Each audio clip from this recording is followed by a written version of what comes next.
Hola, soy la profe Juana y hoy vamos a aprender el sonido de las letras del abecedario de forma divertida. Presten mucha atención porque ya vamos a comenzar. Esta es la letra A. Su sonido es A. Repitan conmigo. A. A de avión. A de la palabra abeja. Esta es la letra B. Su sonido es B, B, B, B, B. B de la palabra balón. B de la palabra bebé. Repite conmigo. B, B, B, B, B. Excelente. Esta es la letra C. Su sonido es C de cama, C de casa. Cuando esta está con la E y con la I, suena.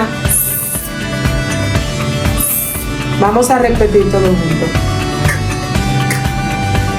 Pero cuando está con la C y con la I, suena.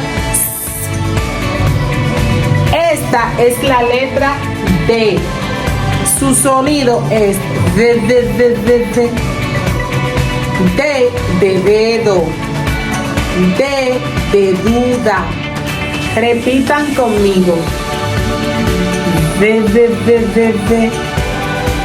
Excelente. Esta es la letra E.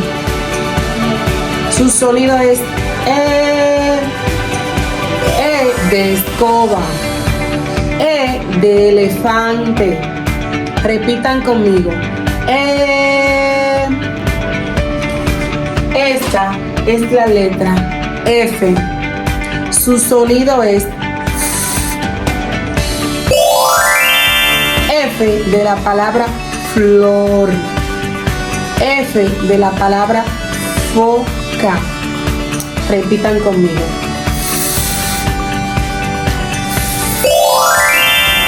Esta es la letra G. Su sonido cuando está con la A, con la O y con la U es G, G, G, G, G. G, G, G, G, G. Pero cuando está con la E y con la I suena G de la palabra gorra. Es la letra H.